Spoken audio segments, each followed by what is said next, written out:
ആദ്യം കുറച്ച് കറിവേപ്പില ഇടണം. എന്നാൽ അതിന് ശേഷം ബീഫ് നന്നായിട്ടൊന്ന് പിഴിഞ്ഞിട്ട് ഇടണം.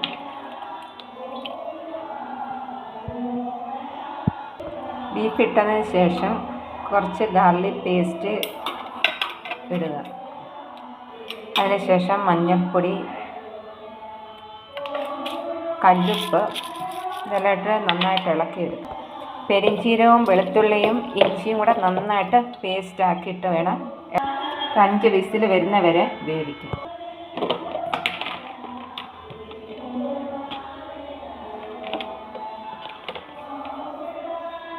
ഇതുപോലത്തെ കണ്ടെയ്നറിനകത്ത് പച്ചക്കറി ഇട്ട് വെച്ചാൽ പന്നലാവാതെ നല്ല വിസ്താരമുള്ള ഒരു ഉരുളി വെച്ചിട്ട് അതിനകത്തോട്ട് കുറച്ച് വെളിച്ചെണ്ണ വെച്ചിട്ട് തേങ്ങാക്കൊന്തും ഇട്ട് ഇച്ചിരി ഗാർലിക് പേസ്റ്റ് ഇട്ട് വെളുത്തുള്ളി ഇട്ട് നന്നായിട്ടൊന്ന് ഫ്രൈ ആക്കി എടുക്കണം.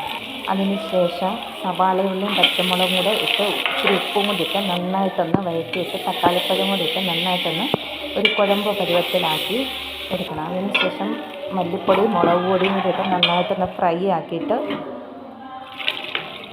ബീഫിട്ട് നന്നായിട്ട് ഇളക്കി എടുക്കണം. അതിനുശേഷം കുരുമുളകും കായപ്പൊടിയും കൂടി ഇടണം. അത് കഴിഞ്ഞിട്ട് കറിവേപ്പില ഇട്ടിട്ട് ഇച്ചിരി ഗരം മസാലയും കൂടി ഇട്ട് നന്നായിട്ടൊന്ന് ഇളക്കി അതിൻ്റെ വെള്ളം വറ്റി വരണം. വെള്ളം കാണരുത്, വെള്ളം വറ്റി നന്നായിട്ടൊന്ന് ഫ്രൈ ആവണം. എന്നിട്ട് ആ മസാലയെല്ലാം നന്നായിട്ട് ബീഫിനകത്ത് പിടിച്ചിട്ടുണ്ട്. അത് നന്നായിട്ടൊന്ന് വഴറ്റിയിട്ട് നല്ലൊരു പരുവത്തിൽ എടുക്കാം. നല്ല ടേസ്റ്റാണ്.